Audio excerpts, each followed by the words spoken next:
نحمدہ ونصلی ونسلم علی رسولہ الکریم اما بعد۔ ترجمہ اور تفسیر کا سیشن ہمارا چل رہا ہے۔ سورہ بقرہ کی آیت نمبر 17، 18 اور 19 پچھلے سیشن کے اندر ہم نے ان کا ترجمہ اور تفسیر کیا۔ اس سیشن کے اندر کچھ وضاحت آیت نمبر 18 کی وہ بھی آپ کے سامنے آئے گی، اور مزید آگے کی جو آیات ہیں انشاءاللہ وہ بھی ہم پڑھیں گے۔ سب سے پہلے پچھلے سیشن کے اندر جو آیت آپ کے سامنے گزری تھی اس کی میں وضاحت بیان کرنا ضروری سمجھتا ہوں۔ وہ آیت جو آپ کے سامنے پچھلے سیشن میں آئی تھی، او صیب من السماء فیہ ظلمات ورعد وبرق، لفظی اور با محاورہ ترجمہ آپ کے سامنے آیا تھا۔ یہاں پر اس آیت کے اندر اللہ تعالیٰ نے اسلام کو ایک برستی ہوئی بارش کے ساتھ تشبیہ دی ہے، اور ساتھ ساتھ جو کفر و شرک اور اس کی خرابیاں ہیں اللہ تعالیٰ نے اس کو اندھیریوں سے تشبیہ دی ہے۔ اور پھر اللہ تعالیٰ نے اس کفر و شرک کے اوپر جو ان کو عذاب کی دھمکی دی ہے، تو یہاں پر اللہ تعالیٰ نے اس کو گرج اور چمک کے ساتھ تشبیہ دی ہے۔ اور اسی طرح اللہ تعالیٰ نے ان کے سامنے جو حق کے دلائل اور حق کو تھامنے والوں کے لیے جنت کے جو وعدے کیے ہیں، انہیں بجلی کی روشنی سے تشبیہ دی ہے۔ تو یہ ساری وہ تشبیہات ہیں کہ جب یہ روشنی ان کے سامنے چمکتی ہے، یعنی وہ دلائل حق ان کے سامنے واضح ہوتے ہیں، تو کچھ دیر کے لیے اس روشنی کے اندر چلتے ہیں، یعنی یہ بھی حق بات کی طرف مائل ہو کر اسلام کی طرف چلنا شروع کر دیتے ہیں۔ لیکن کچھ ہی دیر کے اندر دوبارہ پھر ان کی خواہشات اس کے اوپر ظلمت چھا جاتی ہے، اور دوبارہ پھر یہ کفر کے اندھیروں ہی کے اندر رہ جاتے ہیں۔ کس طرح کہ جب قرآن کریم جیسے آگے لکھا ہے یجعلون اصابعہم فی آذانہم من الصواعق، چونکہ میں نے کہا کفر و شرک کو یہاں پر جو اللہ تعالیٰ نے اس انداز سے ذکر کیا ہے، تو یہ ان کے لیے دھمکی ہے، اس کو گرج اور اس کے ساتھ تشبیہ دی ہے۔ تو جب ان کو اپنے کفر و شرک کے اوپر عذاب کی دھمکیاں اللہ تعالیٰ کی طرف سے ملتی ہیں، تو جیسے یہ لوگ بجلی کے کڑکنے سے اپنے کانوں میں انگلیاں ڈال دیتے ہیں، تو یہاں پر بھی اپنے کانوں میں انگلیاں ڈال لیتے ہیں تاکہ ہمیں یہ بات سنائی ہی نہ دے۔ یعنی حق بات کو سننے کے لیے یہ کیا کرتے ہیں، اپنے کانوں میں انگلیاں ڈال دیتے ہیں، اور یہ کہ اس انداز سے یہ یوں سمجھتے ہیں کہ جیسے ہم اپنے کانوں میں انگلیاں ڈال کر اس کڑک سے محفوظ ہو جاتے ہیں، تو یوں ہی کفر و شرک کے اوپر ہمیں عذاب کی جو دھمکیاں دی جا رہی ہیں، اپنے کانوں میں انگلیاں ڈال کر ہم اس سے محفوظ ہو جائیں گے۔ تو اللہ تعالیٰ فرماتا ہے کہ ایسا کبھی نہیں ہو سکتا۔ یہاں پر تو تم انگلیاں ڈال کر اپنے آپ کو اس کڑک سے بچا لو گے، لیکن میں نے ہر طرف سے تمہیں گھیرا ہوا ہے، ایک دن آنا تم نے میرے ہی پاس ہے۔ دنیا تو اپنی جگہ پر ہے، یہ دارالعمل ہے، دارالجزا نہیں ہے، لیکن یہ کہ وہاں پر جب میرے پاس آؤ گے تو تمہیں اس کی پوری پوری سزا ملے گی۔ اس لیے اللہ نے فرمایا واللہ محیط بالکافرین۔ آگے جو آیت ہے یکاد البرق یخطف ابصارہم کلما اضاء لہم مشوا فیہ واذا اظلم علیہم قاموا، وہی جو گرج اور چمک کی تشبیہ کی بات ان کے سامنے آئی۔ جیسے میں نے واضح کیا کہ جب ان کے سامنے حق بات تھوڑی سی کھلتی ہے یا حق کے دلائل واضح ہوتے ہیں، تو کبھی کبھی حق بات کی طرف مائل ہو کر اس کی طرف چلنا شروع کر دیتے ہیں، لیکن جو ہی ان کے اوپر اپنی نفسانی خواہشات غالب آتی ہیں پھر دوبارہ منہ موڑ لیتے ہیں۔ اسی طرح جیسے بجلی چمکتی ہے تو اگر ہر طرف گٹاٹوب اندھیرا چھایا ہو تو لوگ اس کی چمک کی وجہ سے روشنی حاصل کر کے تھوڑی دیر کے لیے چلنا شروع کر دیتے ہیں، لیکن جو ہی بجلی کا چمکنا ختم ہوا دوبارہ پھر اندھیرا چھا جاتا ہے، اور اس اندھیرے کے اندر لوگ پھر کیا ہو جاتے ہیں، کھڑے کے کھڑے ہو جاتے ہیں۔ تو اللہ تعالیٰ نے اس لیے ان کی مثال اس انداز سے دی ہے۔ فرمایا یکاد البرق، یکاد قریب ہے، البرق بجلی، یخطف، یخطف خطف کا مطلب ہوتا ہے اچک لینا، چھین لینا، کہ وہ اچک لے ابصارہم، بصر وہی بینائی، نگاہ، ابصارہم ان کی بینائی کو۔ با محاورہ ترجمہ یہ ہے کہ یکاد البرق قریب ہے کہ وہ بجلی یخطف ابصارہم ان کی بینائی کو اچک لے، کلما، کلا کا مطلب، ما کا مطلب ہوتا ہے جب بھی، اضاء لہم ازا کا مطلب روشن کرنا، لہم ان کے لیے، مشو مشا کا مطلب ہوتا ہے چلنا، کلما اضاء لہم با محاورہ ترجمہ یہ ہے کہ جب بھی بجلی ان کے لیے روشنی پیدا کرتی ہے،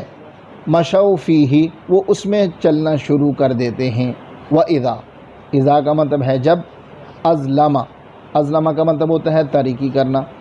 جب بجلی دوبارہ نہیں چمکتی ان پر تاریکی آ جاتی ہے، قامو کھڑے ہو جاتے ہیں، قامو کیا ہو جاتے ہیں؟ کھڑے ہو جاتے ہیں۔ ولو شاء اللہ، لو کا مطلب ہوتا ہے اگر، شاء کا مطلب ہوتا ہے چاہنا، ولو شاء اللہ اگر اللہ چاہے، لذہب، ذہب پہلے بھی گزر چکا ہے لے جانا،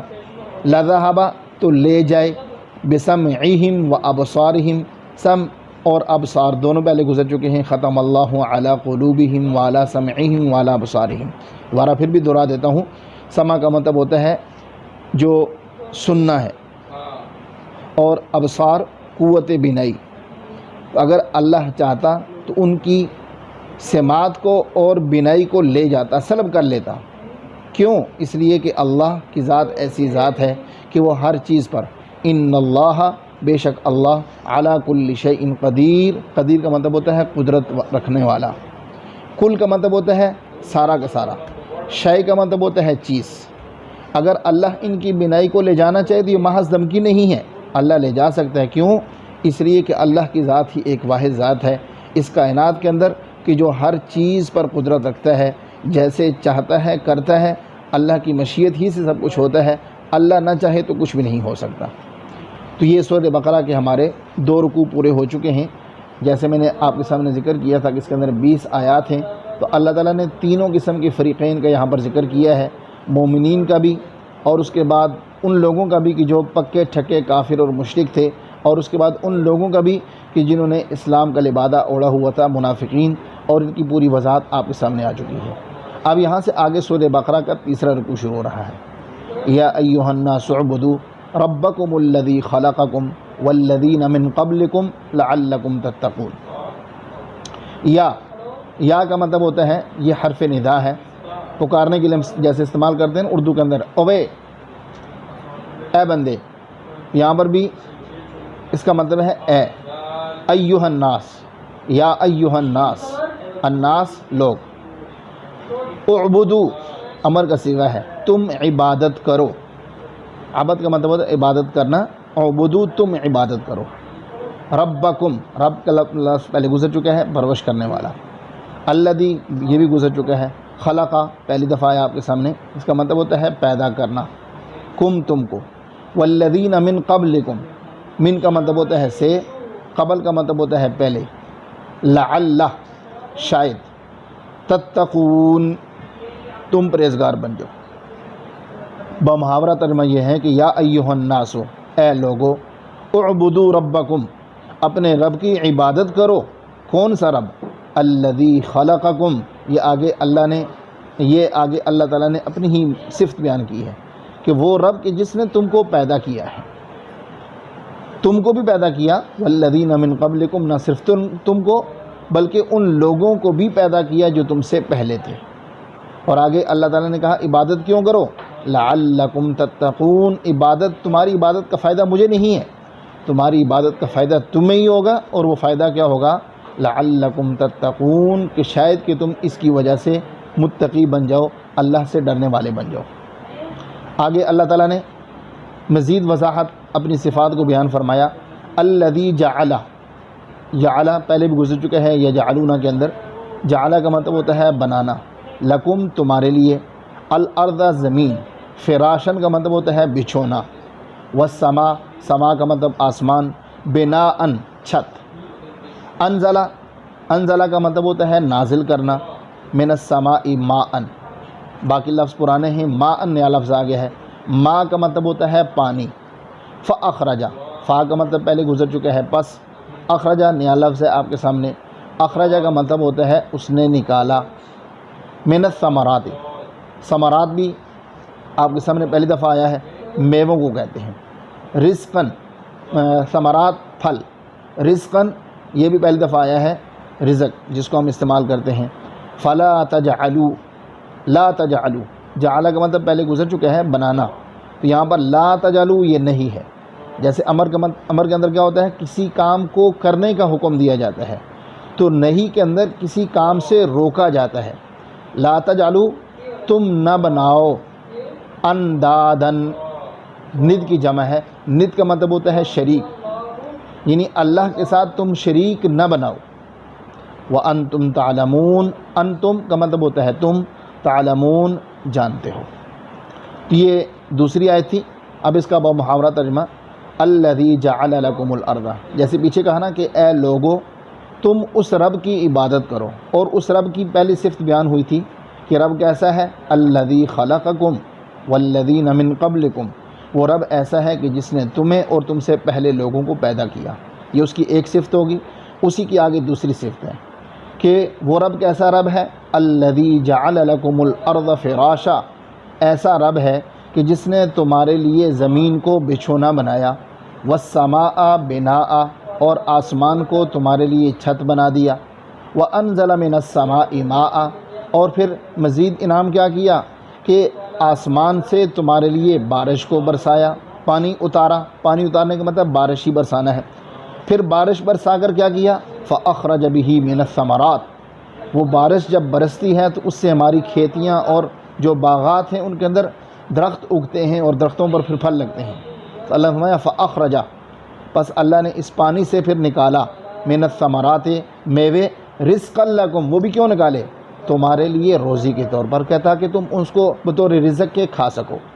اب جب اللہ تعالیٰ نے یہ سب کچھ تمہارے لیے کر لیا، اب اللہ کے اس سارے کچھ کرنے کا تقاضا کیا ہے کہ فلا تجعلوا للہ اندادا، تم بھی تنہا صرف اللہ کی عبادت کرو، فلا تجعلوا، تم نہ بناؤ اللہ کے ساتھ کسی کو شریک۔ جیسے مشرکین کی عادت تھی کہ وہ کیا کرتے تھے، اپنے رب کی عبادت کے ساتھ ساتھ اللہ کو بھی مانتے تھے، لیکن اللہ کے ساتھ ساتھ انہوں نے بے شمار اور بت بھی بنائے ہوئے تھے، اور تھوڑے سے بھی نہیں۔ جیسے آپ حضرات نے سنا ہوگا کہ صرف بیت اللہ کے اندر 360 بت انہوں نے رکھے ہوئے تھے، ان کے بڑے بڑے بت تھے، لات تھا، عزا تھا، حبل تھا، ان کی پوجا کرتے تھے، انہی کے بارے میں یہ سمجھتے تھے۔ لیکن ایسا بھی نہیں کہ وہ صرف انہی بتوں کے پجاری تھے، اللہ کو نہیں مانتے تھے،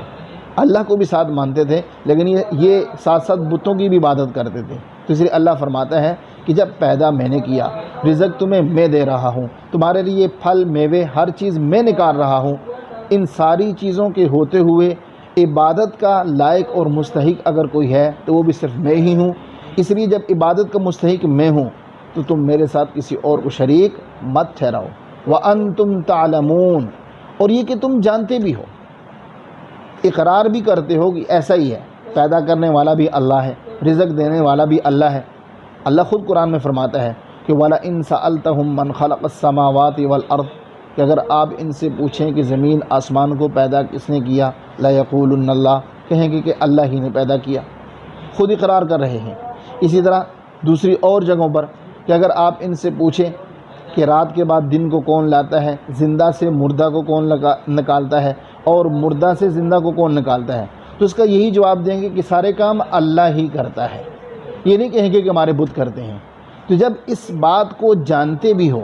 کہ بھئی یہ سارے کام کرنے والا اللہ ہے، تو اللہ فرماتا ہے کہ تو پھر ان ساری چیزوں کا تقاضا یہ ہے کہ تم عبادت بھی صرف میری کرو، اور میرے ساتھ اس عبادت کے اندر کسی اور کو شریک نہ کرو۔ تو یہ آپ کے سامنے مزید 2-3 آیات آ گئیں۔ اللہ تعالیٰ ہمیں ان پر عمل پیرا ہونے کی توفیق نصیب فرمائے اور ان کو ہمارے لیے نافع بنائے۔ وآخر دعوانا ان الحمد للہ رب العالمین۔